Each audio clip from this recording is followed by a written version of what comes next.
I just needed some place to get my feelings out. Like, for example, if I was bored or scared or happy, I just started drawing. And lettering was.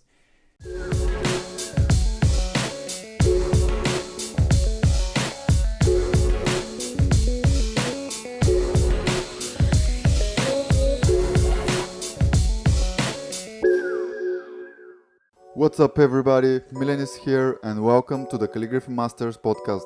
This is a show where I talk with some of the most inspiring and influential artists in the world of calligraphy, lettering, and sign painting with the goal of exploring their mindset and understand how they became successful.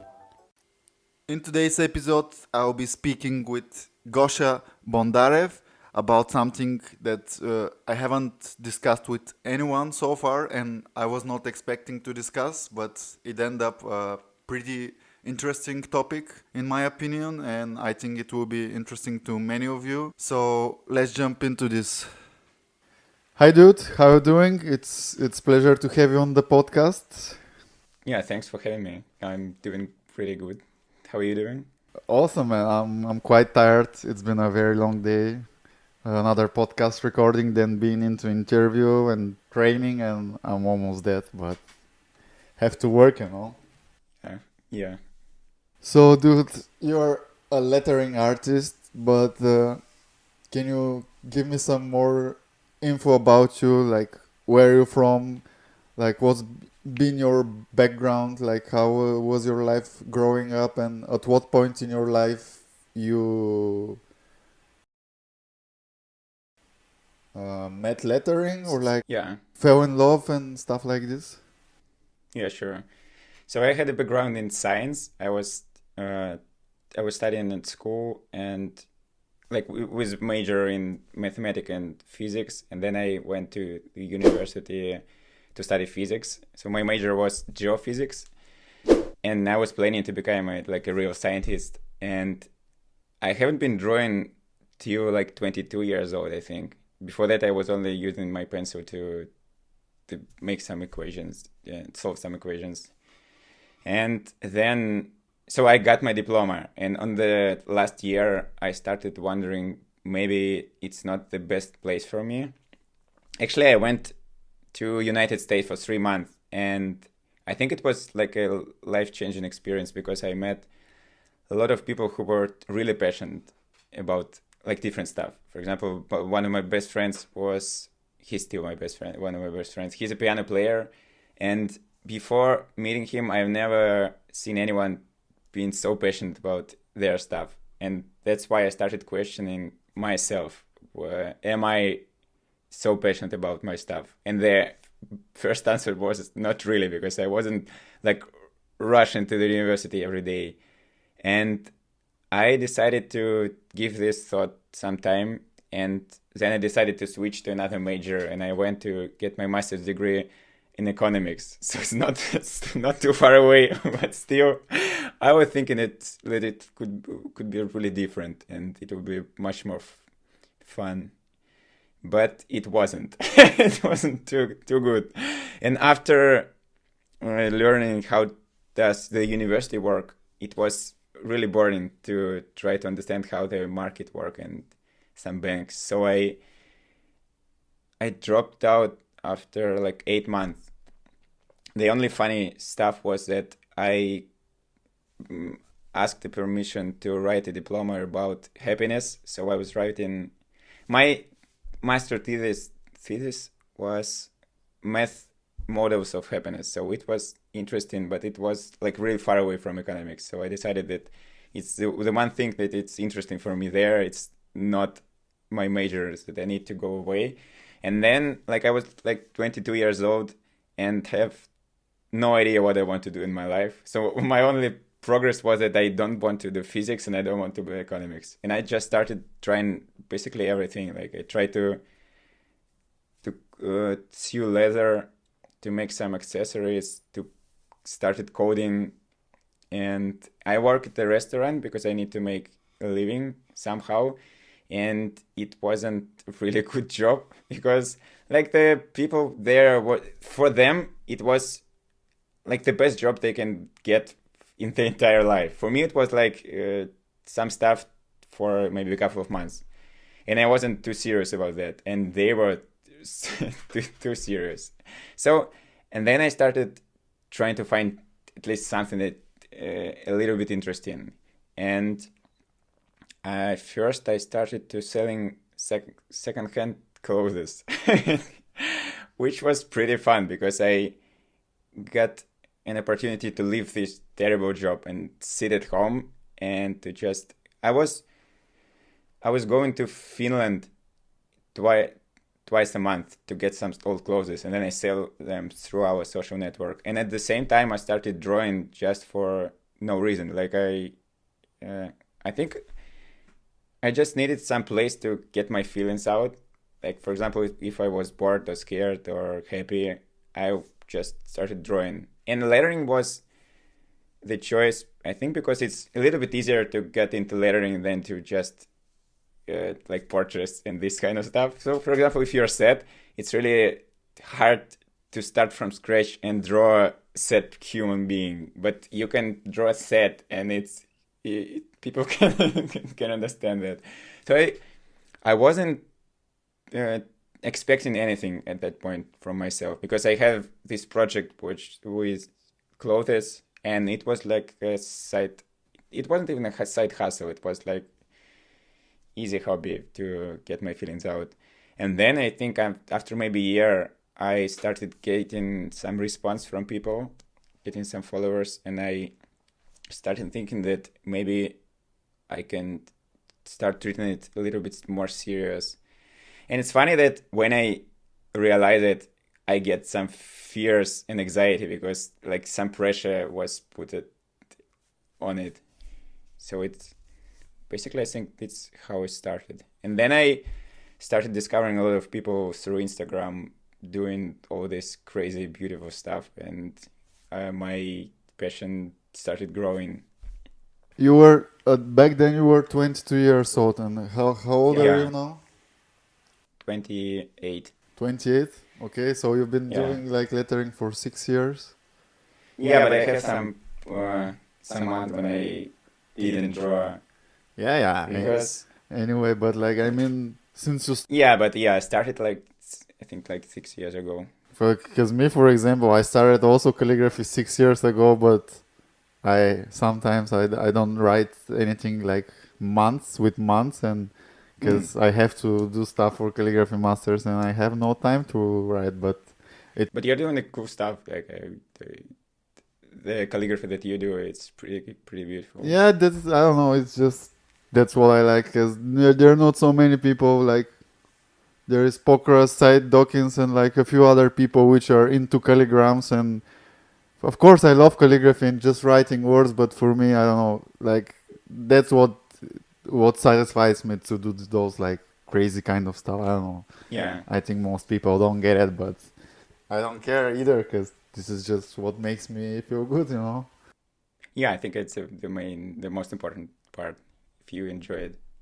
And then after you discovered your love for lettering, did you search for some sources to teach yourself more professionally, or did you go to some workshops or something like this?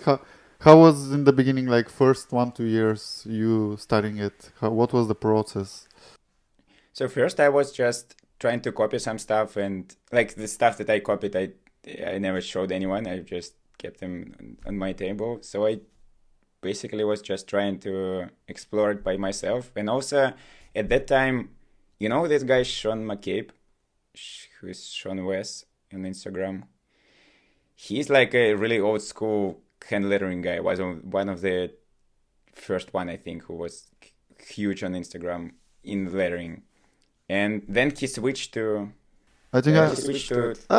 stuff. Sometimes this connection makes this confusion with the talk. I'm sorry. I just wanted to say that I don't know him, but I'll check it definitely later.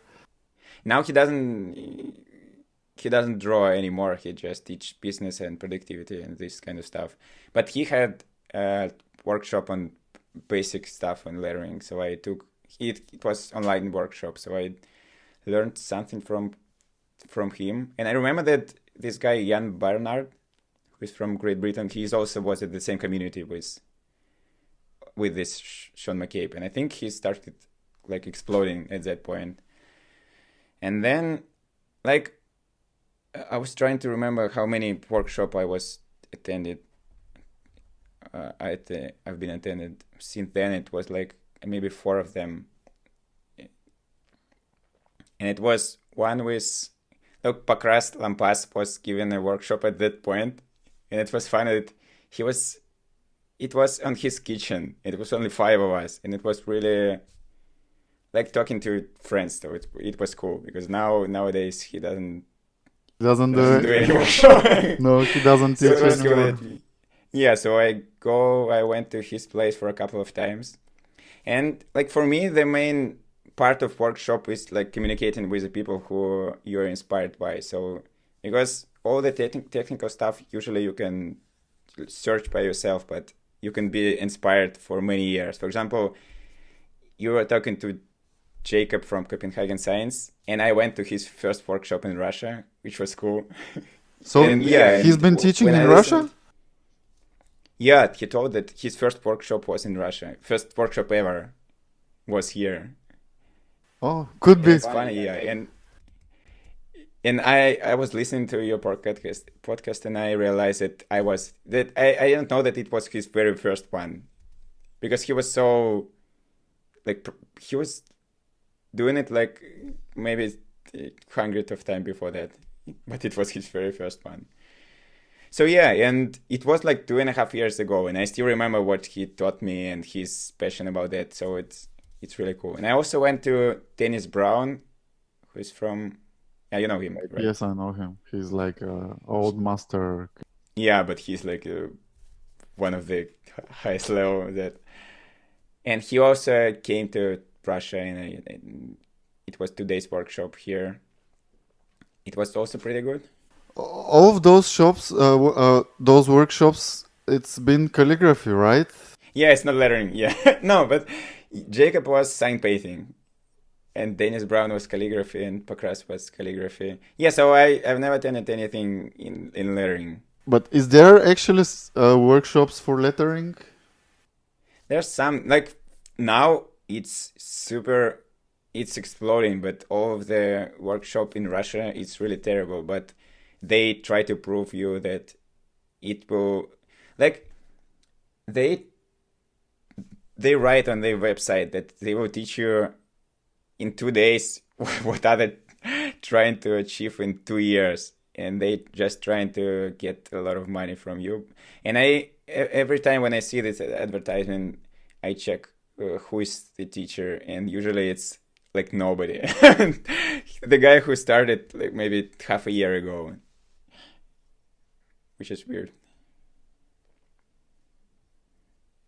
If you've been like, okay, I see you go to calligraphy workshops, but I want to understand how does like Oh. your lettering No, actually, develop? Like, how is this like? I mean, of course, you get some knowledge about letter forms and structure, but still, to me, like for me, lettering it's awesome, but it's very different from calligraphy, you know. yeah, but still, if you want to learn lettering, it's really useful to start with calligraphy and typography because it's like a basic knowledge, and then go further. I think I started just copying a lot of alphabets, different ones, like classic ones, like Bodoni and other stuff, to understand through drawing them one by one. I was trying to understand how they constructed and how to construct something of my own. I think it was, yeah, the process was for the first 2 or 3 years was like that.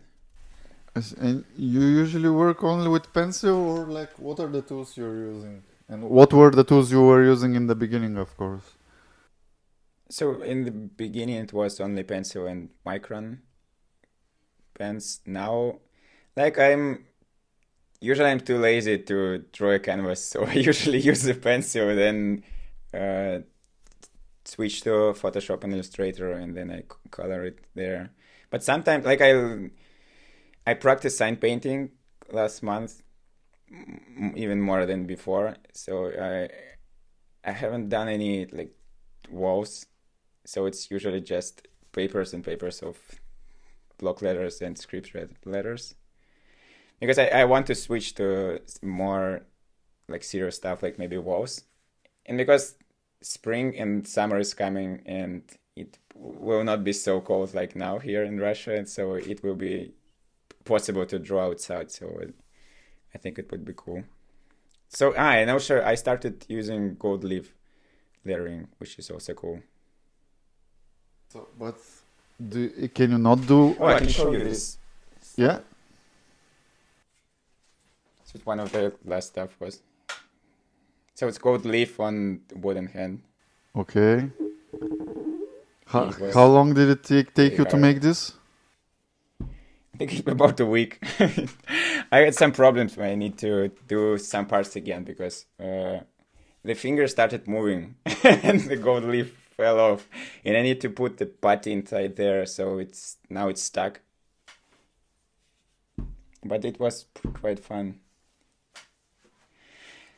And I also remember that for me, lettering always was like a way to tell the world about my, like, I have a lot of mental health issues, like anxiety and depression. And for me, it's really important to explain to somebody in the same situation that they can overcome it. And for me, it works through lettering.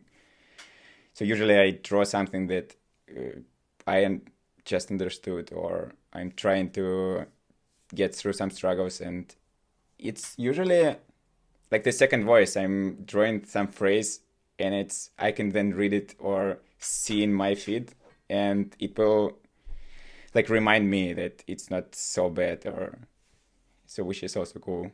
Yeah, that's pretty cool. But I think like our days, like aren't most of the people having like anxiety and depression? Like I'm quite often in this field as well. Yeah, I think there are different kinds of them, and it's hard to realize how many demons each the person is in front of you have. So I'm trying to be open about that, even with my friends and family and community around here.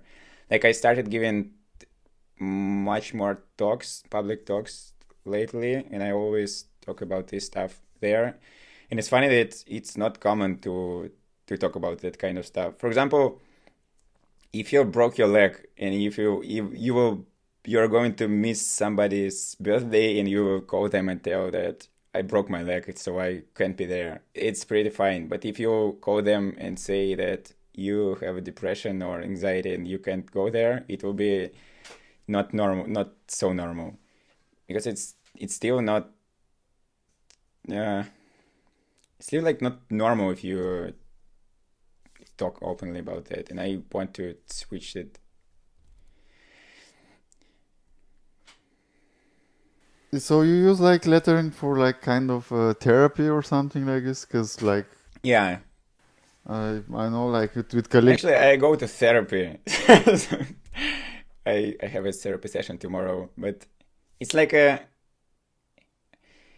I'm trying to understand something like serious, how to deal with it, struggles with anxiety and depression, and I try to explain it to other people through that. So it's nowadays cool that we have social media, and it's much easier to talk to people, because I don't know how did they do that before Instagram? Like you draw something and nobody gives a shit. Like maybe your brother see it and that's all. And what's this kind of therapy that you go? Is it just talk with someone, or how is it? Yeah, no, I before that I went to 5 different psychotherapists, so it fixed one, and I left all of them for some reason at some point. Now I don't take any drugs. No, I mean medicine. We only talk. We work with cognitive behavioral therapy. So basically, we're trying to find this like fundamental thoughts that I have since childhood. For example, that I'm a bad person, that I'm guilty, that I'm terrible and everybody hates me, and we need to to morph into something better. Like stop thinking that everybody hates me. And it's also, I think, because that maybe everybody is the same. Like maybe twice, 3 times a year, I have these episodes when I can't create anything for maybe 2 months because I think that my work is terrible and nobody needs it. And I need to switch something more serious, like coding or this kind of stuff. And it's funny that you can be, I think, on any level and still think that your work is crap. Well, yeah, that's normal, but like, I mean, I have all the time like struggles with this with Calligraphy Masters that whatever I do is just bullshit, and it's like I've wasted a lot of time, and sometimes like, yeah, I have like, I don't know, few times in the year some deep depressions, especially when something doesn't go according what I have planned, and it sucks. But And what do you do in these situations? Do you just wait? I Let it don't know, go like off, or- I like, well, it depends. Like before, it was lasting much longer. I think now I've built some, I don't know what, but like my last depression was just for like a day and something, maybe two. And I'm just like, fuck this, like be positive, and trying to be positive and to think that just visualizing that everything is going well and that ideas are coming. And also, but before that, when I had like longer periods of time, I was just feeling bad and I was sleeping a lot, and I was also listening a lot to motivational speakers. People like to. Yeah, I also listen to them.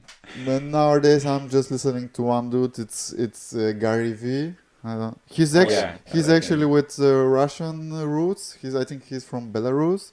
Yeah, He lives in I think he was born there, but then moved. yeah, and he's now in USA. And this is the person which now I only listen. Before there were more people, but I think he is a very, like, what he talks it helps me as a artist and as a person who is trying to run some business. I think this is my best go to when I'm not Oh, feeling so well in my mind. and he's got like, I don't know, 1 million videos over there. And he's been doing this wine library for like 1 year straight every day with no followers. I don't know. He's such an inspiration, not just with what he talks and what he has achieved now, but yeah, his whole history and like what he's been doing for like such a long Yeah, period of time. Like he mentioned even like few times lately in some videos, like, okay, I've been going crazy like last 1 2 years, and more people know me, but most people don't know that I've been doing this shit for 10 years. yeah.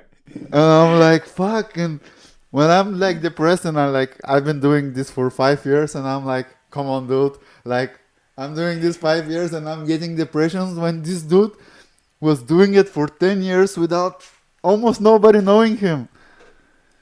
So, yeah, he's probably my biggest inspiration for like, go on, don't stop, don't fucking be depressed. But yeah, I hate these situations because it's not cool, and sometimes it's really hard. Actually, Yeah, and then you start being angry for being depressed, and it's a new layer of this, which is also terrible. it's like a dominoes, man. Like one falls and another, Yeah, and it's like everything. It's fucked up. But yeah, like I don't know, like calligraphy is definitely helps a lot. It's like a meditation. It's like a therapy. Like when I start writing, I'm just out of here. Like just writing and writing, and it makes me feel good also. And sometimes I'm thinking like maybe I get depressed because for a long time of periods I don't actually write calligraphy. yeah. I think I have the same stuff. But yeah, and okay, like in your you're doing TED. You're like a TED speaker. You're doing TED Yeah. talks. Like, can you speak a little bit about this? Like, how did you start it, and what are the things that you're speaking about on these TED talks? Yeah, sure. So I started giving some talks here and there in like universities and some festivals, and I I didn't mention, but I have another project. Like my main source of income is from my business, and we started it with my brother also 5 years ago, and we're making some wooden pins, and now also some metal pins and bracelets and this kind of stuff. I don't have anything with me, like maybe this stuff, but I can show you later. Sure. And so usually I work there maybe half of the week on this factory. So we have like huge machines which cut wood, and we have some employees and they glue them together, paint them. So usually I spend half of the week there and half of the week drawing, and it's good that I don't have to try to make money through art, because it can be painful for people on their first years, because if you're afraid that you won't make money for paying for your apartment and to buy some food, you start drawing some, maybe taking some crappy work, and it's not good. So it's good that I think one of the reasons why I don't think that I'm too successful in lettering, but still, like I'm better than I could be, because I wasn't trying to get money through it, and I was just doing some personal projects because I have this business on the side. And what was your question? I forgot. About the TED talks. Oh yeah, the talks. So sometimes people ask me to to tell something about business. Sometimes it's about art. So it's like, and anyway, in any talk I will start talking about this mental stuff, because I think it's the most important one. You ask me to tell about business, but listen about about depression. No, because I think it's a really huge part of my life, and I need to tell people about it. No, but So of course, I think it's great that you're talking about and you're being open, because I'm sure there are many other people who has such problems and they yeah, probably are not speaking. yeah, I think it's one of the reasons, because at some point in my life I was thinking that because I have this stuff, it's impossible for me to achieve anything, because I'm too shy, too too depressed, and not motivated enough. And I was thinking that nothing is real, and I need to just do whatever I can and stay at my university, even though I don't like it too much. And then I started reading about people who were doing some really good stuff, and it was some business persons and artists and musicians, and many of them were having the same kind of problems. And then I realized that it's shouldn't be, what the word, an excuse to not to try to do anything. And then at that point I started like hustling, not like Gary Vee, but less than him, but still I started to making my projects, started drawing. And now I know that there are so many people at the same point where they think that they're too shy, that they're not good enough. And I think it's really important to tell them that they're good enough and they need to overcome these anxieties.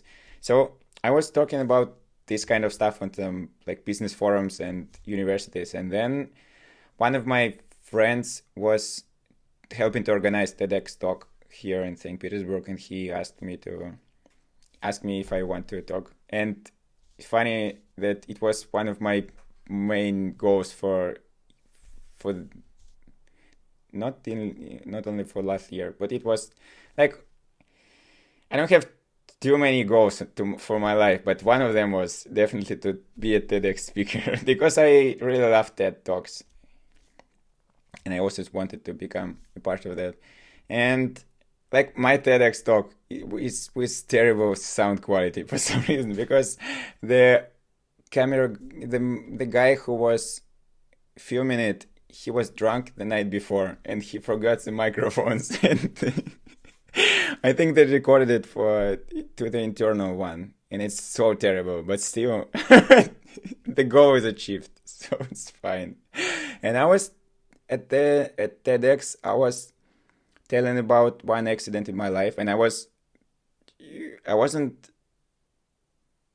So yeah, it was the first time ever when I talked about this kind of stuff. So when I was I think it was my second year in university, I was beaten really hard on my way home, and so there were three guys, and for the first 10 minutes, they didn't ask me to give them any stuff. They were just beating the hell out of me. And I was thinking that they just want to kill me. And it was not so funny. It was, so I was just lying there in dirt. And I was really sure that I would die in like maybe 10 minutes. And it sucked. And only after that, they started yelling that they need my phone and money. So they took everything and ran away. And they also took it was a book inside my bag on quantum physics. And I have an exam on the next day. And I remember that I was shocked and I ran after them yelling, "Give me please my book." They did not give it to me, of course. And so I went to my friend's apartment, washed myself, because I decided that I don't want to tell it to my parents, not to get them scary. And like I was holding hands in front of my face, so my face was fine and all of like blood was on the other parts of my body, so I was able to keep it in secret. And I decided not to tell anyone about that. And I don't know why. I was thinking that it's a good idea. So, and after that, I decided I need to overcome my fear and go the next day exactly through the same route. And I get like really hard panic attack on the same spot. And after that, so the worst part wasn't that they took my stuff and they beat me. So the worst part was that after that I started being scared of literally every human being on the street. So for the next 4 years, I wasn't able to walk alone on the streets. And because I didn't tell anyone, I was thinking that it's like my new reality, that I can't fix it. Because nobody around me had the same issue. And I was just... Now it's funny to think about that. Like when I was walking from my university, I took a bus, and then after a bus, I was running for 10 minutes through the streets, because if you're running, nobody can beat you. So I was doing this for 4 years. Or I was walking with I could go for a walk with two guys, because I was thinking that they will keep me safe. And it was terrible. And then I started going to another university, and I needed to take a subway, which was also scaring. And I was like on every ride, I was switching train cabins maybe twice or 3 times in one ride, because I was sure that this guy in front of me, he wanted to use his knife and kill me or maybe beat me. And it wasn't like a sudden thought. It was like I was really sure that he's been looking for me. And then I get used to it, which is weird. And I wasn't dating anyone because I tried to walk with a girl, and then I get so scared that I need to go home, which is just terrible. And then I started using a taxi because I needed. And I get this realization that I'm also afraid of taxi. And I was sure that every guy want to take me to some weird place and then kill me and take my money. Not take my money, just kill me. And maybe rape me. And when if you're thinking about that, it's really easy to prove yourself because you see that the driver is talking to somebody in the different language and he's taking the wrong turn and he's riding too fast. He's locking the door for some reason. So I was terrified on every ride. And then at one point, my brain decided that he needed to stop this terrible situation, and he decided in my brain that we need to go open the door and jump from the taxi. And at one ride, I was like, I opened the door and I took my bag and I was almost, I almost jumped from the car. And I couldn't die, I think. And at that point, so I didn't jump. I decided to wait for 2 more minutes, and then he went back to the route and drove me to my spot. So at that day, I remember that I decided after 4 years that I have a problem, and after 4 years, I decided to tell it to my friend, and I was thinking that he will make fun of me and stop talking to me, but I wasn't. I didn't have any choices, and so he told me that I need to go to a psychologist. I went there, and it also funny that through these years I never had this idea that it's could be an option. So I went there and we started working on it, and my psychologist told me that it was post-traumatic syndrome. So for my brain, the situation when I'm lying in the dirt and three guys kicking me to my face, it's similar to situation in taxi when the door is locked and some angry guy is driving. So my brain was starting the same patterns. So, and after that, I get this super ability to walk on the streets and ride a taxi without being scared shitless. And yeah, and after that, I decided that I need to tell this story to people around me. And I was really surprised that it was pretty common. And one friend jumped from the taxi and ran away. And I was the first guy in the world who knew that, because he was also scared to tell it to anyone. So I was telling this story on TED Talk.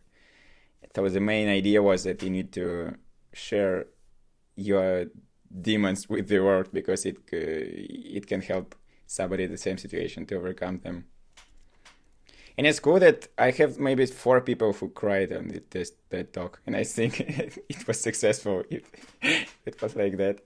Yeah, but that's some crazy story, man. I was laughing at one point. I'm sorry, it's not funny, but no, it's funny. Yeah, I think I know that it's funny because it's crazy, but it's a bit I understand it's fucked up. It's not cool, but the way you tell the story is just it makes it. But man, no, it's funny for me also. But I don't know, while I was listening to this story, I was thinking, why you never, if you had such fears, why did you not go to some martial arts and learn how to protect yourself or something like this? No, I actually I was attending boxing and mixed fight, and I also went to, have you read Fight Club by Chuck Palahniuk?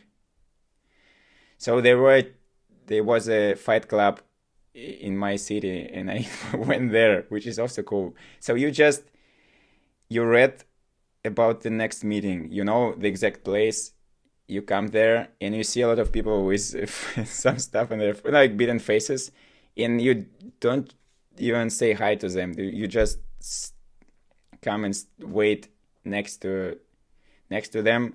Then you went to some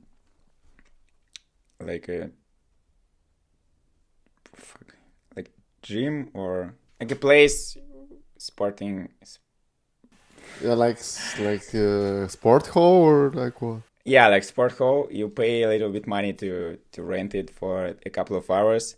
Then you warm up, and one main guy tell you who will you fight with, and you just go until you're knocked out or until you say that it's enough. And it was a really good experience because after that you feel like you can do everything for some reason. I think it's because of adrenaline and because you're doing something that it's not normal if you're overcoming your most basic fear. So it was a good experience. But still, like I think you can be really good at some kind of martial art, but still be scared because I was thinking that they have a gun or they have a knife.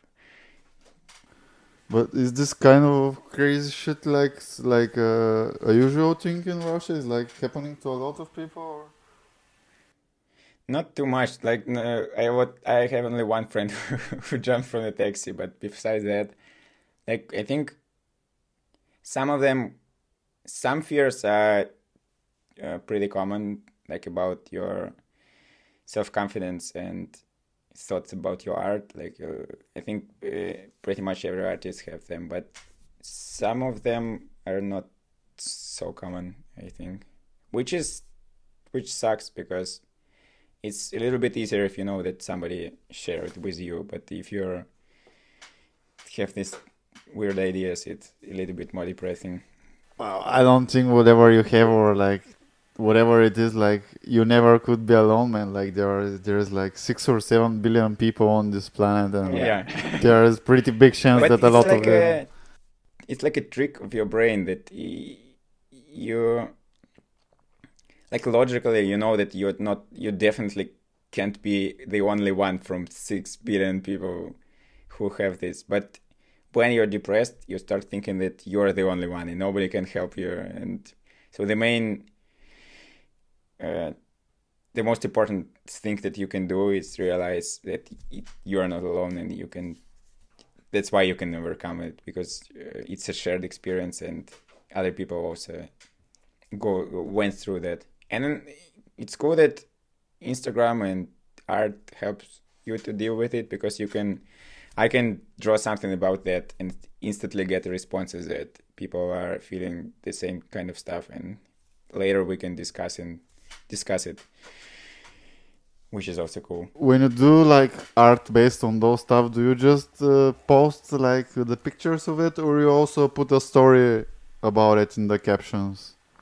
Yeah, usually I tell the whole story to make it clear, and this thing that I like about lettering, that it's easier to tell a story even through art, because if you will draw some abstract stuff about your fears or about your thought, it's really hard to understand what you meant. But in lettering, you can like literally take a phrase and use it. Like for example, this one, I really like it. I saw it somewhere.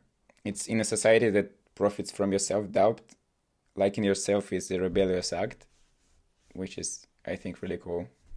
And yeah, most of the time I tell the whole story about this thought or in the captions.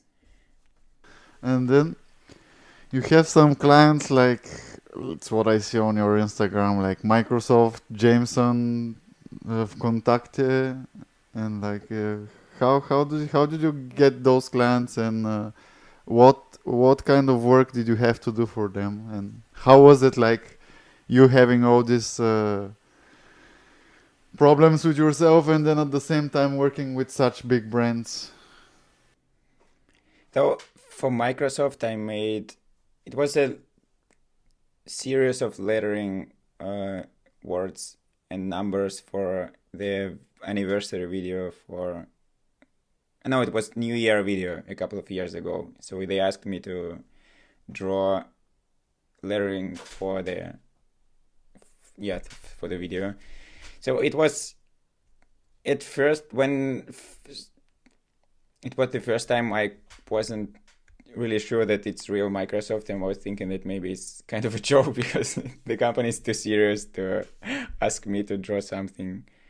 But then I was sure that it's them. It was amazing. It's amazing experience to draw something for this kind of brands. But it's also a little bit scary because you really want to do something that you can put to your portfolio in the stuff that they will like, and you're really afraid to fuck this up. But it is still cool. For Jameson, I make a series of posters. They had some phrases, and they asked me to use their silhouette of bottle, and also illustrate it with some lettering. And for Vkontakte, it's a Russian social network. So what I do? I made a performance of. We have a festival, VK festival. It's like a big festival in Russia, I think. So I drew. So they asked me to make something. So it was cool that I was able to do any kind of performance there. And so Pakrast Lampas was there in the same year, and he was doing some crazy stuff with glass walls and his calligraphy. And I was drawing, like I found some old axes and saws with... I think I can show you something. So this stuff is from that project. And I have a lot of them on the huge wooden wall, and it was some phrases on this old stuff. So I was drawing it for, I think, 9 hours straight. And it was cool, because people were coming and talking to me. And so and it was a cool day, warm one, and I was sitting on the grass and drawing it. Where do you usually get your clients from? Is it via Instagram, or you have some other portfolios where people are finding your work? Some clients come from Behance. For some reason, I think like big brands you likes to go there. I think it's because there it's easier to see some completed projects, and that's why it's easier to understand what you can do for them. And yeah, Instagram and Behance, I think. And from all the clients you've worked for, like big or small, doesn't matter for the client, what's the one project that you enjoyed the most doing? I think it was maybe like my second year, and I drew an album cover for my friend from United States, and it was his first album with his band, and it was really nice. And also the second one. So my friend was thinking about starting a project, and he was on his, I think, last year in the university, and he was planning this business, but he was afraid to start it. And I told him that I will make a logo for free, and if he will start in the same day. So he agreed, and after like a couple of years, he told me that it was the best idea to start then, because now his project grew big, and so it's really nice. I think it's the best stuff when you can help your buddies using your skills. Yeah, it's good, but like I don't know. Usually I try not to do anything for friends, because like I don't know. Sometimes people are just assuming that you have time forever. Yeah. And you don't spend anything doing that beside like hours and hours. Exactly, but yeah, I think like if it's like very special friend, and if it's something that I also like really enjoyed and see that he's doing, maybe I'll do, but most of the time I don't do anything for. Yeah. But it's hard to say no, because people can be mad at you for that. Well, in the beginning it was hard, and people were like confused, like what the fuck, like come on, man. And I was like, no, just fuck it, I'm not gonna do it. And it took some time for them to learn, but I think it was good that I stood up, and because otherwise that I don't know, I was gonna lose a lot of time and stress for nothing. What was your favorite project? Maybe not a commission one, or I have no anything. projects, dude. I'm just doing Calligraphy Masters, and like my favorite project. I don't know. I mean, project like I saw that you draw this mannequin girl. I think this kind of project when it. Well, I don't know. Like I don't think I've done my favorite project so far. Like, cause Hmm. I do calligraphy on my clothes, on my jeans, on pretty much on everything, and just I do it just for this mannequin that you saw. It was for a friend. He has like a tattoo studio, and he just asked me. And I was like, So you said yes at that yeah. time. He was like, yeah, let's get a few beers, and I'm sure, man, I'll do it like just in a few minutes. And of course, I thought it's a good repetition for something like calligraphy Hmm. on girls, because Oh yeah. I want to do on my girlfriend and stuff like this. But then I was like, okay, this is a good opportunity to see how it is to work on a body and different like shapes. So it was it was fun, but I don't know. I think I don't have a favorite project so far, and I guess my favorite project is still to come. Apart from calligraphy, my favorite project is probably this, what I'm doing right now, the podcast. I I think really. it's really awesome. I think you still can't realize how cool it is because, for example, I was listening to your podcast yesterday, and it's like I was having the feeling that I'm there with you. So it's three of us talking to each other, and it's so interesting that I was inspired after that, and I went home and spent 2 hours drawing because of the podcast, which is cool. Like I'm a huge fan of podcasts. I Well, love them. I, I started the podcast because of Gary Vee, he recommended Oh yeah. you should start a podcast, and I was like, okay, I started a podcast. And for quite some time, I was really. Now I realize I was afraid to start because it's like something totally new and so different from everything I've been doing.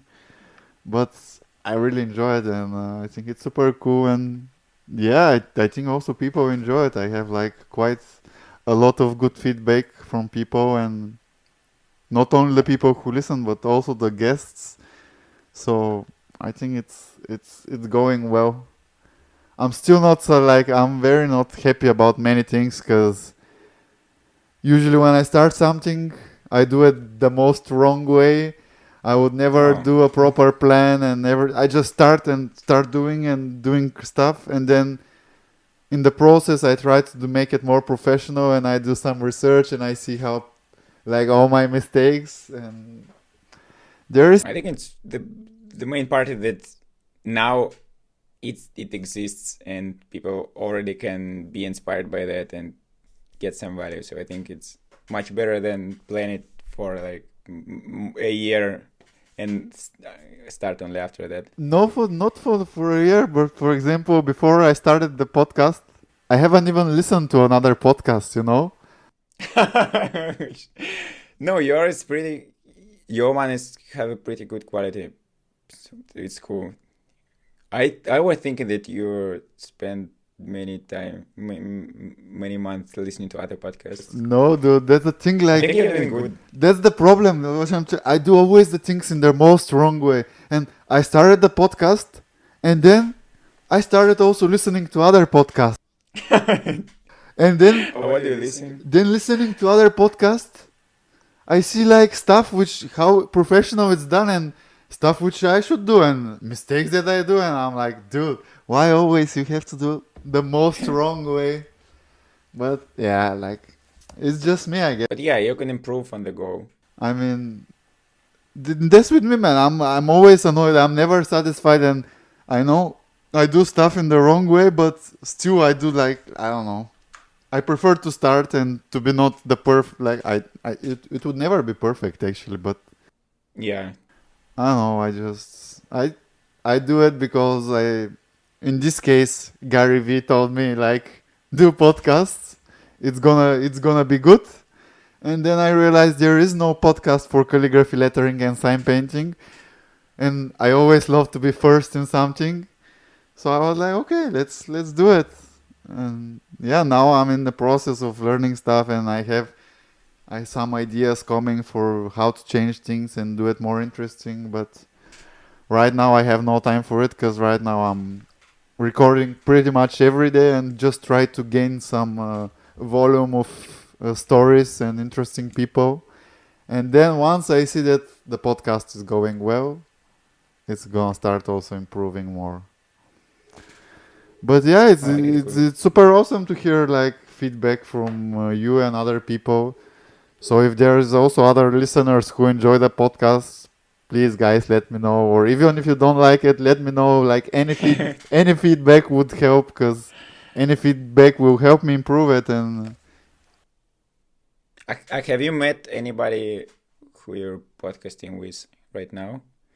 Like Jacob or Stefan Kantz, or have you met them in person or no? Jacob, yes, Jacob, we met a few times. We were living, like I was living for quite some time in Copenhagen. Oh, But most of the people I meet for first time, like you, like the people who I've met is like Frakwan and some other people from the team, which I think some of the episodes are not out yet. But most of the people I haven't met and most of the people I haven't spoke or even seen their faces is like oh. it's exactly like we do, just chat, and all of a sudden, hey, dude, what's up? And yeah, in the first 2 3 episodes, it was super stressing for me. I was very nervous. I was like, man, this is gonna be hard for me. But it's not live stream, so you can just not upload it if it's terrible. But it will be upsetting for the one who you're It's true, talking but to. still, you have to talk with the people, man, which you never seen, Oh and yeah. you have to communicate. And I don't know, I'm not the most social person. I don't know how strange that might seem, but I'm most of the time by myself, like or with my girlfriend. I rarely meet with people and friends. Most of the time I spend here on the computer, Mm. and I'm a weirdo, so I was like, yeah, man, I have to meet these people. They have to watch me, and I have to speak. I was so nervous and stressed, but I think after, But before podcast, what was your normal day look like? well, just doing a lot of videos for YouTube. But then in January they stopped my income, and it got me depressed, and I had to redo all my vision and strategy and figure out a way to fix it. And yeah, for quite some time I've been just studying stuff on the internet, reading books, and doing calligraphy and thinking the ways of how to run Calligraphy Masters, how to improve it, how to make some products and stuff like this. It's I don't know, probably a boring thing. No, what a boring thing to run the biggest calligraphy community on Instagram. I think it's not boring because it's interesting. It's unusual kind of stuff that you do. I can do. I'm so depressed with Calligraphy Masters because, yeah, it has all these big numbers and stuff like this, and people like it and love it, whatever. But in my head, is not this way. In my head, is dude, I've been doing this 5 years. It should have been much better, much more professional, and much Mm. more different. And I'm constantly unhappy about it. And yeah, that's weird somehow. But so, can you tell me some names of artists that whom work you like a lot and who inspire you? Yeah, sure. So one of the first guys that I was inspired by is John Cantina. You know him? I don't think Yeah. so. Like sometimes, like He's I know a lot of people, but sometimes I think like, okay, haven't heard this. Then I check it and I know him. Like, ah but it's just I he's like a legend in hand lettering. So I think you saw him. I even on my first year I ordered some sketchbooks from him, and I knew that his wife is running his store. So I asked her to ask him to sign one for me, and I still have the first page with his sign on it because it was too important for me. So it's cool. And also, I'm a huge fan of 1924 Us. You know him? So it's 1924 US. he's doing some illustration and photography, so I was like inspired by him in general. Oh, who else? Like Jacob, I like his stuff and his curation and his skill. He's pretty cool. I like, Riusi from Berlin also. Riusi. It's Ryllsee. Now, when you say the names, I write them and I'll check later because I'm afraid to say yes if I'm not 100% sure because I might know, but I just write the names now and I'll check them later. And he's a super nice guy also. Like we met when I was in Berlin, so he's cool. He's drawing like optical illusion with letters, and I wasn't impressed that he's really inspired by his own work. And his friend told me that usually he's always late because he missed 2 stops on his ride on the bus because he's creating some new idea with a letter on a skateboard and stuff like that, which I think it's cool. And also, like the name in lettering or art in general. Well, you can drop some names for lettering and then you can in general, like whatever inspires you, dude. So who else in lettering? I think it's many of them. Like I like the stuff that Stefan Kant's doing. He's like amazing, and his ability to do so many crazy stuff pretty much every day. It's impressive. Who else?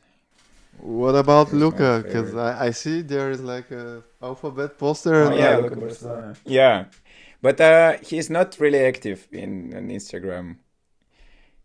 But yeah, I have his book and his poster. So I was searching his work on my, I think, first and second years. I was inspired by him, but nowadays he's not too active. But I think I forgot about him because of that. But he's still cool, yeah. I like the stuff that Dennis Brown do, but he's also like an old school guy, and I have his workshop and they're on CDs, which is also funny because my laptop doesn't have the stuff to play them. So I can just watch on them. But he has some videos on YouTube, and so he's awesome. But it's calligraphy and in lettering. Jan Barnard is also pretty amazing, but I think for me, it's somewhat similar with Stefan, Jan and Stefan. Both of them are great. similar to their work, but I mean, they're still very different. Oh. And I think you probably don't know these guys. BMD Design. BMD Design.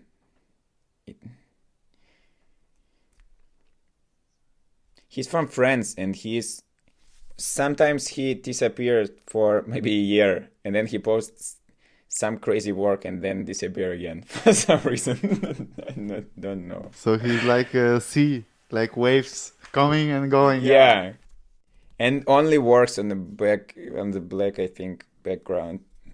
No process, no face, which is still cool. And beside lettering, I also like other kind of art, and I have my good friend and amazing artist Laura Zombie. You can check her out. Now this name I know for sure. Like this sounds very familiar. Oh, so she's from Russian, but now she lives in Canada, and her stuff is amazing.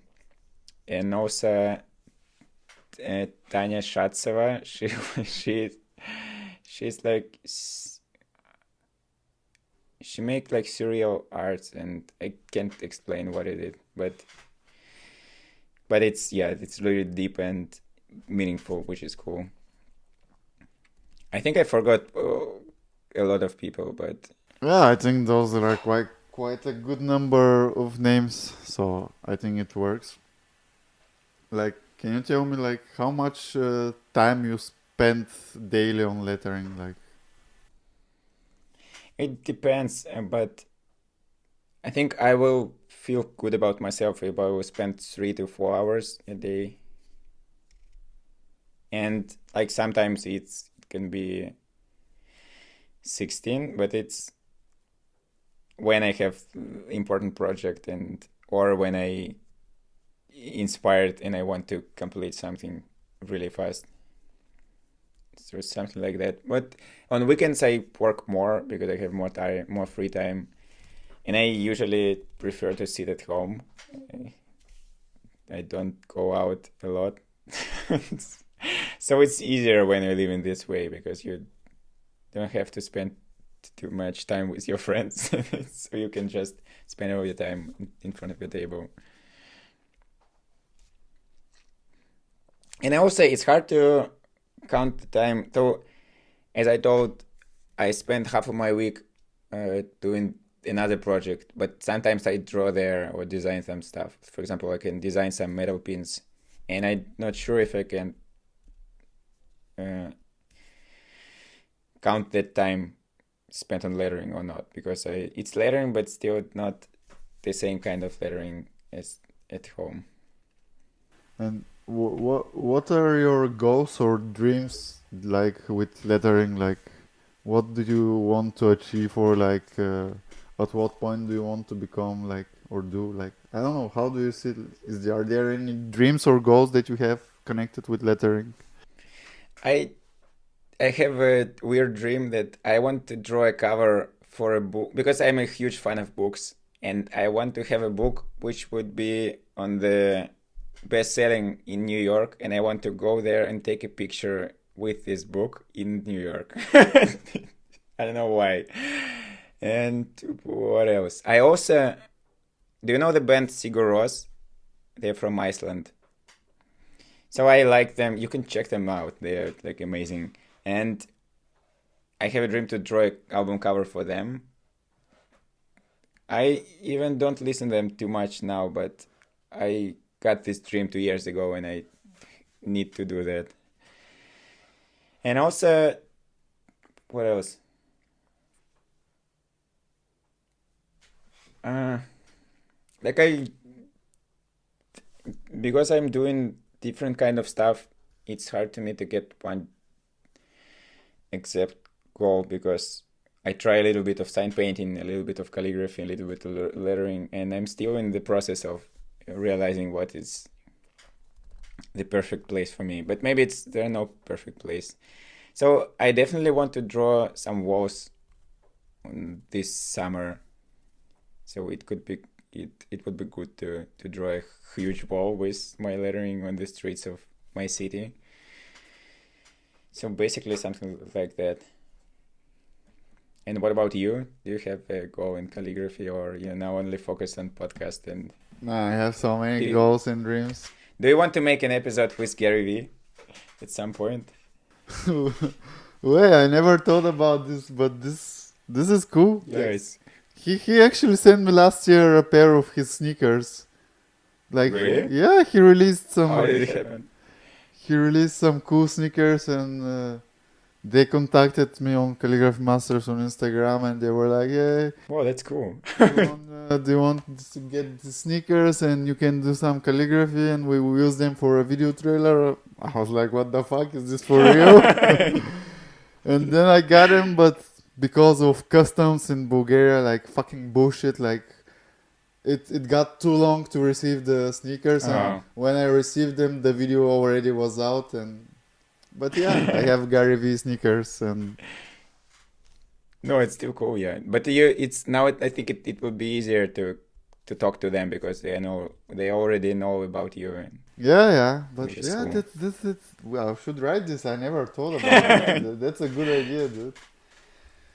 No, but I don't know. I have a lot of goals and dreams, but most of them are like about calligraphy masters and stuff that I want to achieve.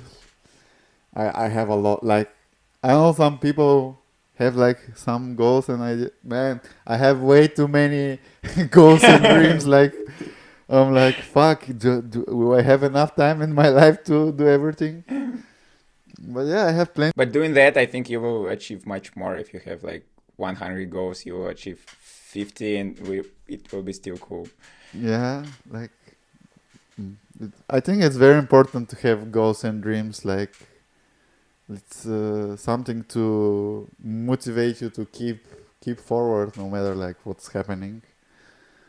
And it's also good to wake up with the idea that you're going some direction. You know. Yeah, it's much easier to wake up if you know why you wake up and why did you go And there's and also more. a downside of having all those goals is like sometimes it's depressing when you have so many, and especially if not everything is going right. And then it could be like fucked up, like, man, am I gonna achieve them? Am I good enough? And like all these fucked up thoughts in our heads. But I'm pretty sure I'll achieve my goals, and yeah, that's about goals. Like, what else, man? Like, I'm not so prepared because first of all, I'm super tired today.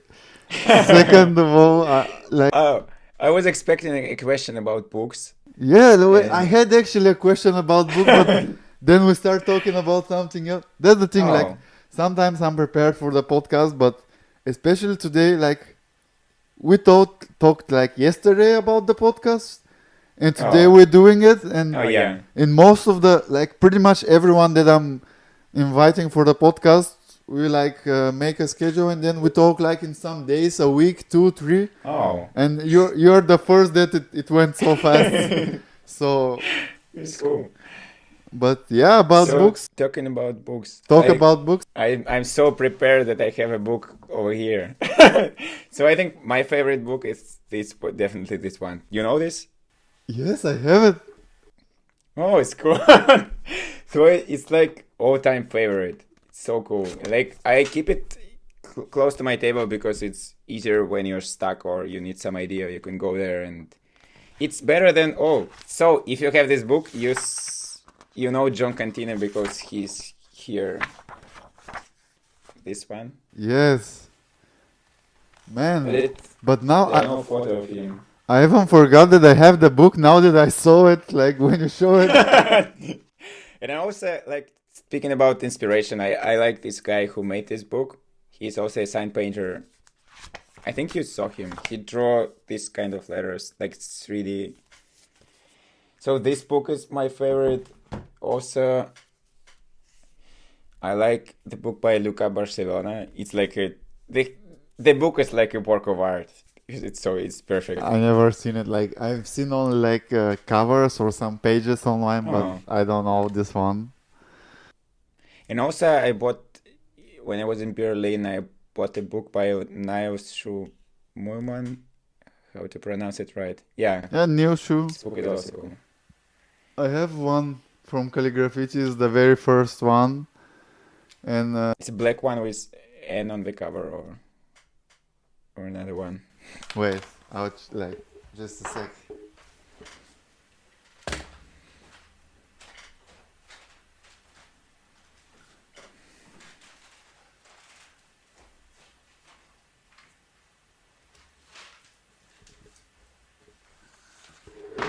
Oops, it's this one. Oh no, I have another one. It's cool. It's I think this Is is the his works very or- first one, and but this is a very special one because I have the like signatures from. wow. This is like it's not anymore, but those are like when there were calligraphy ambassadors. Oh yeah. Ah, the very first one it was. Yeah, and Not so many of almost them. all of them they sign it. Like there's some more. Yeah. Wow. That's a beautiful sign. But when you're a calligraphy artist, it's cheating because you know how to write letters pretty beautiful. Because when doing lettering, people sometimes ask me to write something for them, and my regular writing is really terrible, and they're upset that it's not like this in your book. No, but dude, like it's same with calligraphers, man. Like it's not like just because you do calligraphy or beautiful letters, it doesn't mean your handwriting is it.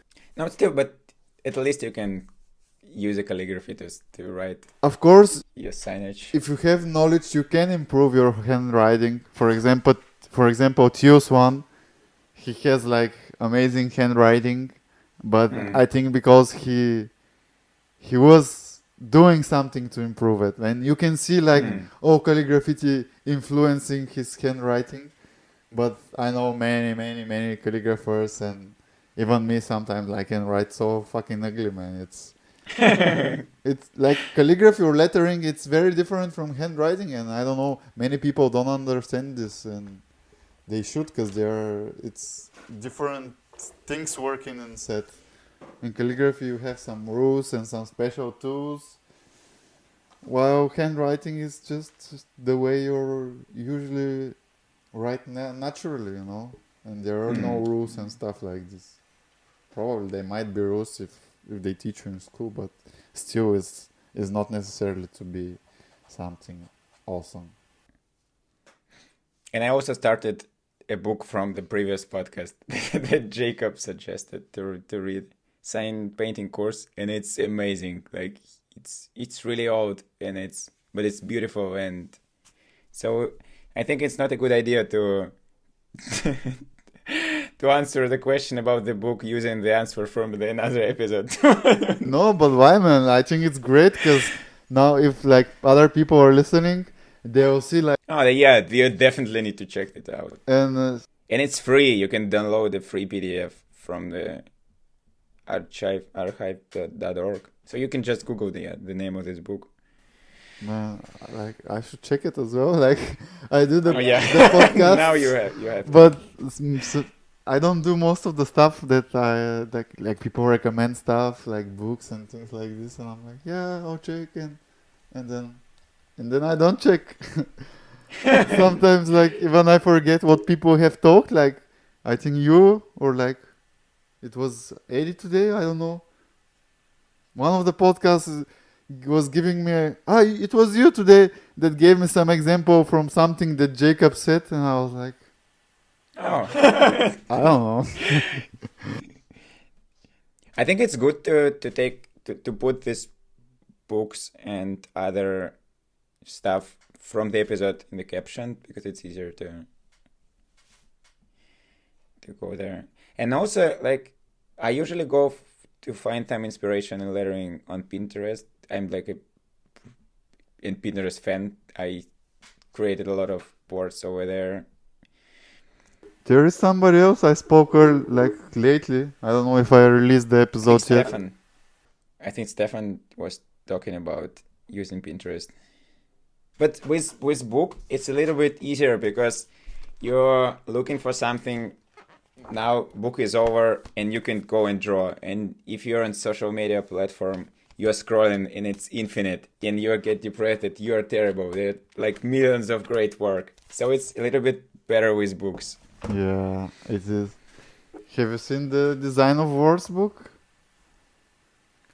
Well, I'm not sure. It's like we released it like last year or something like this, but you probably haven't, because I don't know. So. It was for a few months available only in Europe, but I think by now it's. I think I only cover, I think, the Design of Words, yeah.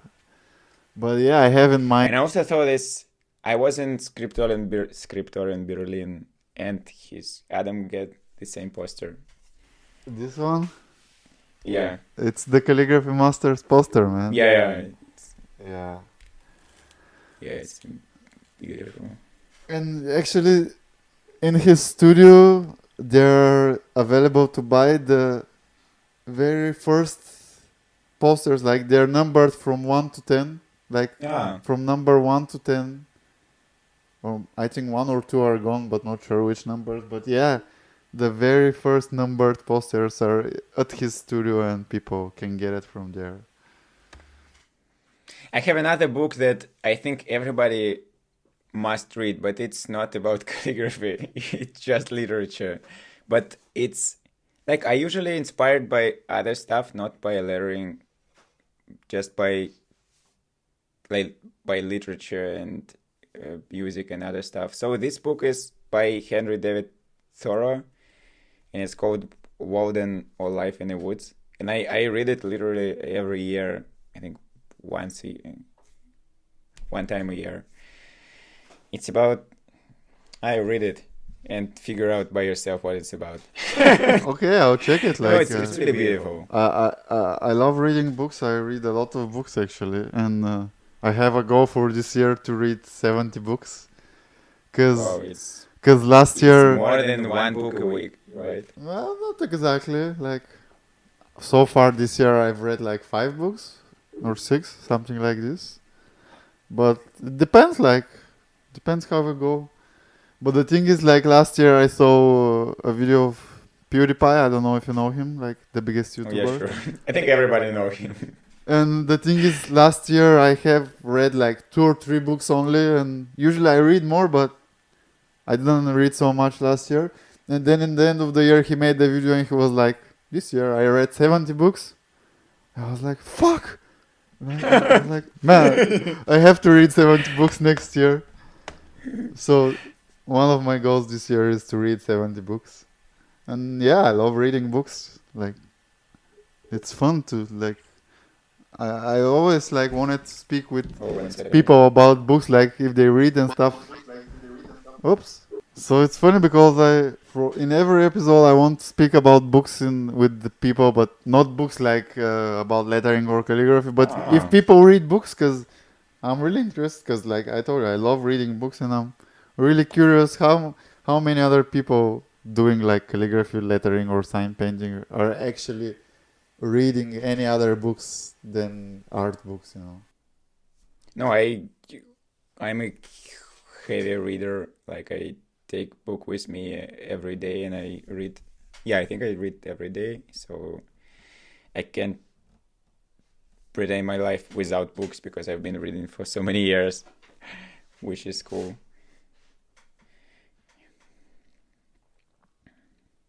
Sometimes my thoughts are just jumping. I have the ready question, and then just to ask it, and it's gone.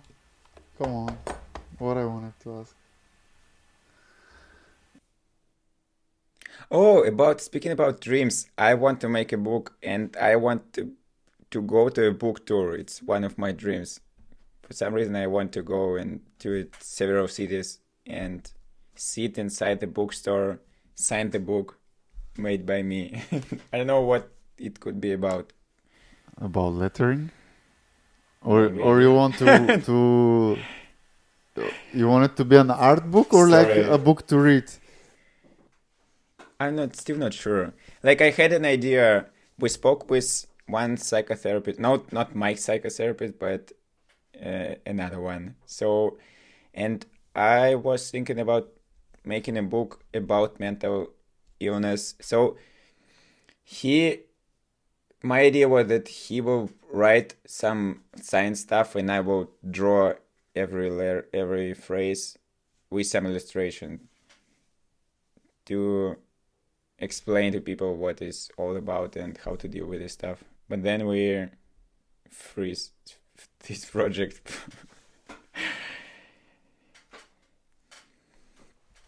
To make books, man, I think books it's a great thing to live, because it's not like uploading stuff on social media or the internet. Books is different, and I love books. I love art books, calligraphy books, and books to read. I really love books. I don't know. Probably. Do you have a favorite author Oh, or book? I don't know. Like, no, not really, but probably like there's a dude Osho. I don't know. Osha? Osho. It's Osho. Oh yeah, sure. I think he's Indian or something like this. Yeah, I was listening to him yesterday. His books were one of the first ones that I started reading, and there's a lot of stuff I like about the way he thinks and the things that he speak. I think they're a big part of his like books have influenced me a lot for the person I am. And actually, the very first books I read were by a Russian author from Ernst Moldashev. I don't know if you know I him. don't know him, but Well, he's usually eye surgery. He does crazy surgeries on eyes. But then at one point he just went to Tibet for some time, and his books are amazing. Like, cool. I need to write it down. yeah, it's I don't know. Some people, I'm not sure if everybody will like it. It's like esoteric, like mystery. What's his name again? Ernst Moldashev. I think he has like 4 or 5 books. I'm not sure. They're all different, but I've read them all, and those were the very. You read them. You read them on Russian. No, I read them in Bulgarian. Like, Oh. I understand some Russian, but like I don't understand 100%. And like if I listen to people or read stuff, I can get the idea, can understand stuff, but not 100%. And I also can't speak, which for a long time I really want to learn Russian because I think there is. Because I saw that on your story on Instagram that it was a Russian. Yeah, I listen Yeah. to Russian music, like Russian rap. But yeah, this is a language which I've been willing to learn because I mean, it's similar and I think it's very easy for me to learn. But I want to learn it because I think there's a great amount of information in Russian which is not available in English or other languages. But yeah, How to say Calligraphy Masters in Bulgarian? in Bulgarian it's Bulgarian. Майстори на калиграфията, probably. Yeah, it's a little bit. It sounds similar. You can also say калиграфски майстори, but I don't know. Like, I don't really like how it sounds in Bulgarian. Like, I like it like Calligraphy Masters. This is how I like it to hear it. And I've been like to interviews and people like ask me like how to in here in Bulgaria like to pronounce it, and I'm like, I really don't want to say the translation because I don't like how it sounds in Bulgarian. But yeah, and dude, what else do you like doing when you're not working on the other project or when you're not doing letters and lettering? Is there stuff that you like to do? Or, I don't know. Oh, I still like to sew leather. So it's like a weird hobby. So I make some. What do I have? Like I made a wallet for myself, and I made a cover for my ebook. So I like to create something with my hands, basically. Something happened. Hello? Yeah. Oh, yeah, just your audio stopped for a second. So I like to work with my hands and some basic stuff like walking, but it's not interesting to talk about. Yeah, like I like nature, and when I'm overwhelmed with thoughts, I just go and walk around listening to some music or maybe without music. And yeah, reading. I read or draw. So it's hard to take one particular style. Like I like no, last month I was trying to explain what kind of music do I listen, and usually there is a man yelling about some bad stuff happening in his life. So that kind of music. You know when his voice breaks because he's so desperate to yell. So actually not only that. Like one of my favorite bands is The National, and they're from United States. And I think it's like it's indie rock. But recently I started listening to some rap music, and I also like neoclassical stuff. Sad guys on the piano.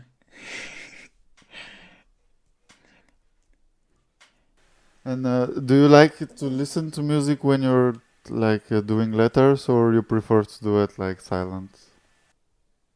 Like when I need to come out with some idea, I sit in silence. But it's the very first part of drawing when I need to like think about something and like a metaphor or something like that.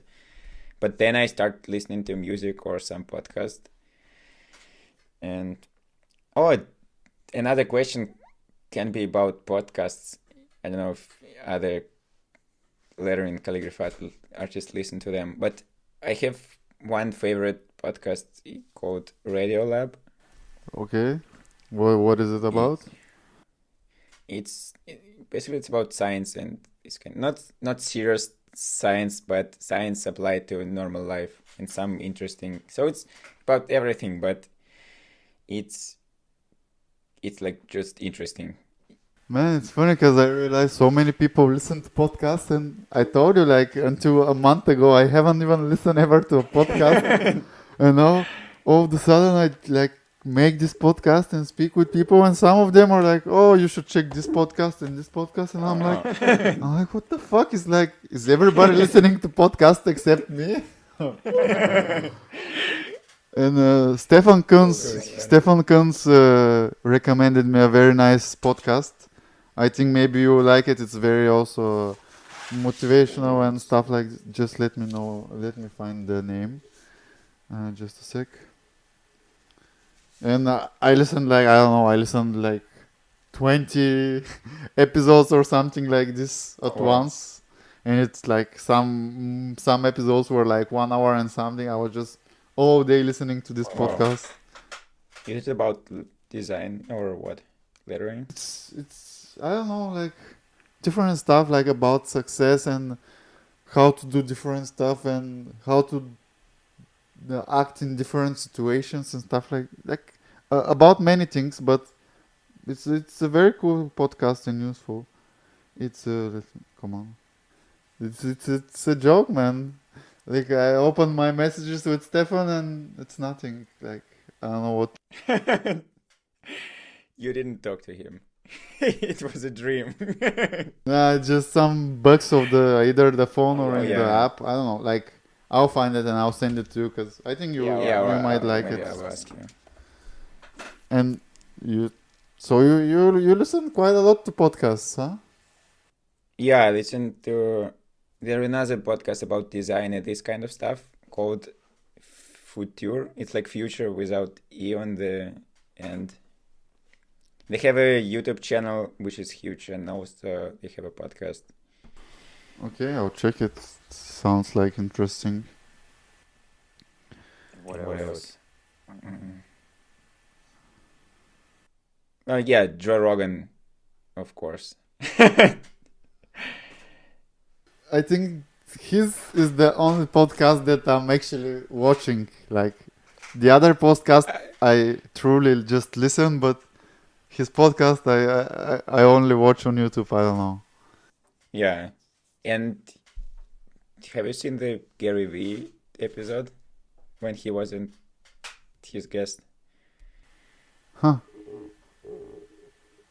I'm not sure. Like, I must have because usually I've seen Gary on like if he goes on some other channel to do something, whatever it is, like hot ones, like eating wings, or he's guesting anything about Gary. Usually I see, but now you made me think. I'm not sure if I've seen the one with out. But Joe Rogan have like how many episodes? Yeah, he's doing several times a day, every day for several years, which I think so. Because when you listen to his podcast, you hear that the guy from his crew telling him that another guest has come and he's waiting. So it's usually one by one. I think nowadays all the stuff that he do is podcast, and he don't need to edit it. That's why he can let himself record many of them. Man, that okay. This is one of my dreams. I want to be at this point where I don't have to edit nothing of all my videos, nothing of all my podcasts. Just talk and have fun. That's one of my dreams, I think. I think it's definitely doable. I think it's cool. I think everything it's possible and doable, man. As long as you keep pushing, work hard, and don't give up, you know. And yeah, man. If you have something, let me know, cause I'm so tired that I can't You can think. I can't even think anymore, dude. Like seriously, like last days has just been too much. So another important realization that I got that is that people are really want to help you, and for some reason I met a lot of aspiring artists who was afraid to ask for help, and I figure out that if you ask like a question that you really need to help with, people usually really helpful and happy to explain you some basic stuff. So I think when you're just starting out, it's cool to ask for help or for some advices. Yeah, but I think also it's important how you ask, because like sometimes people are just I don't know, like rude Yeah, or like something. Like for example, there is a message and there is no like hi, like my name oh is yeah, this, or this is just like straight man, like oh tell me. how to do this, or what is this, and I'm like dude, like I'm like how do you expect me to answer back? No, yeah, you should be respectful and specific because the question how to do lettering that doesn't make any sense.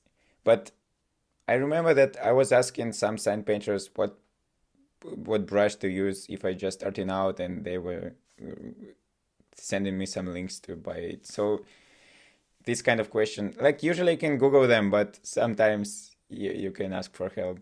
Well, in It's still in good. sign painting, especially, I think it's okay to ask us, like especially about tools.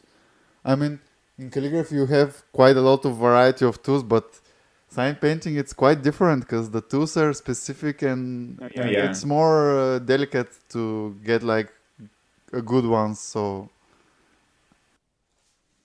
And also, yeah, and people who starting out, they think that if they buy the right tools, they will be much better, and it doesn't work like that at all. So yeah, I think you can spend your first 2 or 3 years without spending any money besides pencil and pen. man, you're thinking like I think some of the people who hear that thing are you crazy? First 3 years, like I see so many people, man. They come into calligraphy or lettering and they expect them to be good in like a week or two or a month, Oh yeah. and now you're telling them you can spend your first 3 years.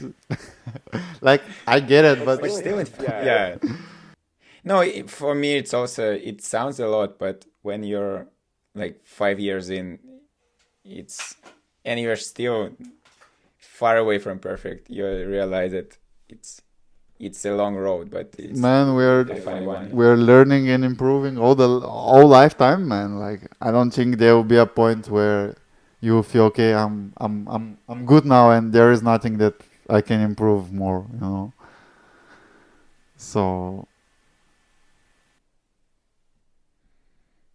I don't know, are there many online courses on calligraphy and lettering in your city or in your country or not? Because in Russia, there are too many of them right now, and people go in there spending money and then get disappointed that they didn't learn it after 1 week of practicing 1 hour a day. that's like that was exactly what I was speaking on the interview I was before I came back home to do the podcast. You know, like we were discussing this, and no, there is no workshops about calligraphy. And Mm. that's why I'm gonna start doing some, because I want to, and I feel like it's about time. And yeah, I think also like people like I hope that there will be interest from people to learn calligraphy. But no, man, and there is no like Bulgaria is fucked up, and nothing about calligraphy or lettering. There is a few people doing it, but I don't think any one of them is teaching, and that's why I'm gonna start doing that because I have to do everything, everything. And no, I really want to do workshops because like You never tried? to teach. Yeah. No, man. I usually hate like teaching people, man.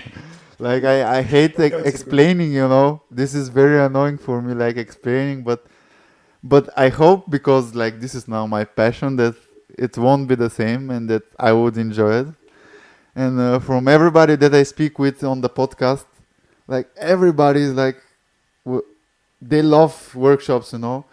And it seems like this is the I don't like workshops. I I make workshop like, yeah, maybe one and a half year, but I don't like them for some reason. I'm not sure why. Oh, come on, dude. You're the first one saying this. Maybe because the lettering workshop is not so fun because you're not teaching that skill like in sign painting. It's maybe a little bit funnier on the first lesson because you get a new brush and you get some new skill, and in lettering you're just trying to explain that it's a long road and it's it's hard and not so fun maybe as you can think about it. But still, it's cool that you can, like, for me the hardest part about workshop is to realize what stuff is it's clear for everybody and what, because for me uh, I don't think that you need to explain everything because it's obvious. A lot of stuff is obvious, but for people who are coming to workshop, it's not obvious. I know, man. Like that's why. Like, but I really hope it's not the same with calligraphy because I've been a bartender for 11 years and I was quite a good one. And when there were new people, they always was sending them to me, and I had to like to teach them. As man, I hated it. Like that's why probably I think that I hate teaching because I'm so annoyed when somebody like I have to teach someone about stuff like this. But I think it's just for the bars, and I really hope that it won't be the same with calligraphy. And Yeah, I went to some calligraphy workshop and they were pretty fun. It was cool. Oh, I also went to another one. You know, the twins from Ukraine, Vika and Vita. yeah, they're part of Calligraphy Masters as well. Yeah, sure. So I went to, it was one of them who made a workshop in my city, and it was also cool. They are like super sweet girls, so nice, like angels. Well, like the workshop was in Cyrillic calligraphy, or Oh yeah, I think they're doing only Cyrillic, right? I think so. Because I think I've tried to search something in Latin in their feeds, but I haven't. And their caption is in Ukraine now, so even I can't understand it. I think it's because there's problems between Russia and Ukraine.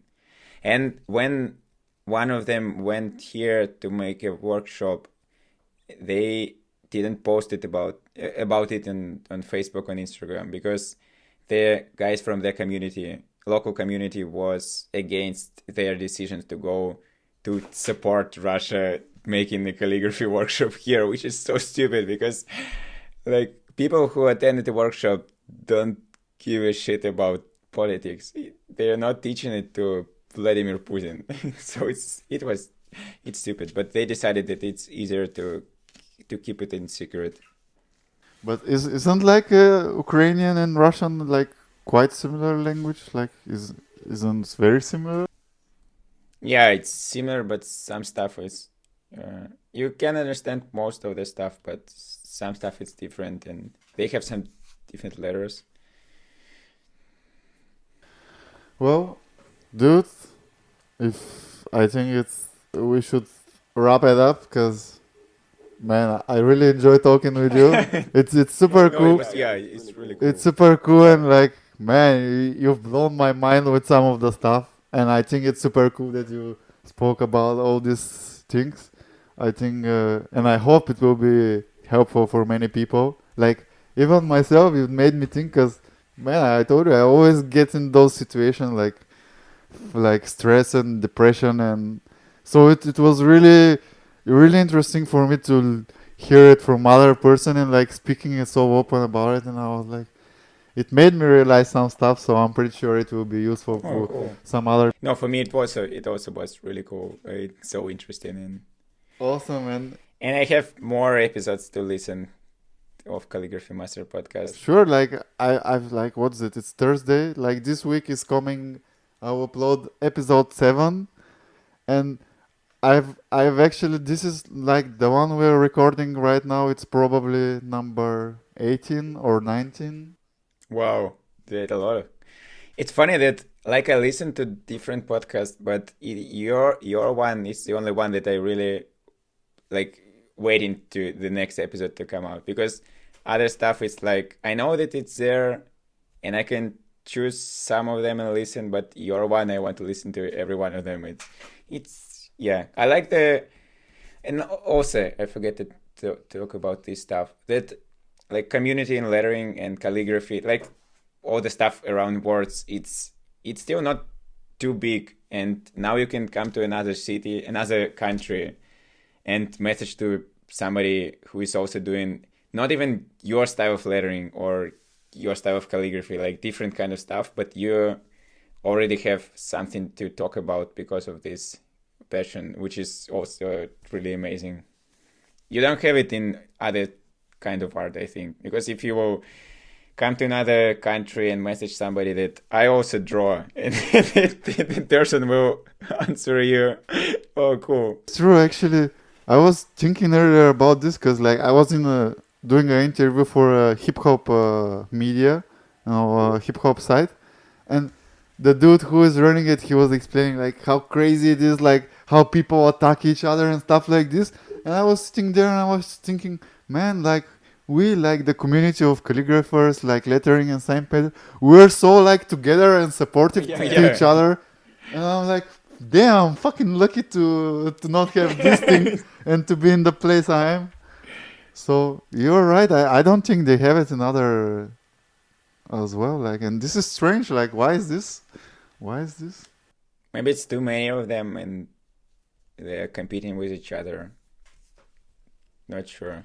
I don't know. I think competition is not for art, man. Like, you know, like there is a place for everybody under the fucking sky, man. And I don't know. But anyways, I'm happy our niche is this way, and you're right. It's super awesome. And dude, like I wanted to say thank you for the kind words that you say. Like this is that you're waiting for the podcast and all this stuff. Like man, it just made me super happy because, like I told you, I'm super unhappy with it because I know so many things are wrong. But now, like you just made me. No, I think the difference between not making a podcast and making it, it's like really huge, and you can improve anytime. So Yeah, that's for sure. But it made me smile, man, and it makes worth everything that I do for this. So it's super awesome, dude. And so if you want to say something to the people who listen or people who are considering to start, to the people who have problems similar to yours, or if you want to promote something, go on, dude. So for those who want to start, I think it's really important to not expect too much of yourself and just enjoy the process, because I see some people are putting their heads down because they start comparing their self to each other, to those who doing it for like 5 or even 10 years, and after doing it for 1 week, they're expecting themselves to do the same level of work, and it won't be this way. And also, like I read somewhere that if you're creating anything, you're already doing more than 99.99% of the whole of the population of people. So if you're doing at least crappy work, you're still better than anyone in this field. So yeah, because nowadays it's too easy to compare yourself with each other and start thinking that you're terrible. And everybody read that you need to compare it only with yourself, but not so much people do it because it's hard not to open an Instagram feed and see so many amazing work. And the people like working with the major brands and drawing some crazy stuff and all around the world. But it's another important realization. It's no amount of followers or no like success make you happy, only because you can be happy only here and now, and it's cool to improve and go further, but more important to be kind to yourself and like enjoy what you have now, because life can end at any point. And for me, it worked to when I have to make a huge, like important decision, I start to pretend that if I'm going to die in 1 month, what decision will I reject? And usually it's much easier to find the right answer, because you won't reject it, you try something, but you will definitely reject if you will decide to Not try not it. to try it. Yeah. And that's some awesome words to end this, man. Yeah, and if somebody have some kind of similar stories or some kind of different similar struggles, I would be happy to read it. So people can message me on Instagram. I would be happy to read them, to understand maybe a little bit more about myself and try to imply this stuff into my work. So I think it's the same. And yeah, thank you, man. It was really, really amazing experience. It's my first time ever on podcast. Awesome, dude. That's even better. So I will definitely remember it for the whole life. Awesome, man. I'm super happy, and it was pleasure talking with you, dude. And see you next time. We'll speak again. That's Yeah, sure. I'd love to meet in person someday, so it would be cool. Of course, I'd love to meet in person as well, man. It would be super awesome. Person is much better. Of course, this is super cool. It's not like just Yeah, text. it's good. But It's still cool. but yeah, in person it's even better, and it would be awesome, man. So that's it for today, guys. Thank you for listening to another episode of Calligraphy Masters Show. I hope you enjoyed listening to the story of Gosha Bondarev, and it helped or inspired you in some way. Please follow Calligraphy Masters on Instagram, Facebook, and YouTube. And as always, keep writing.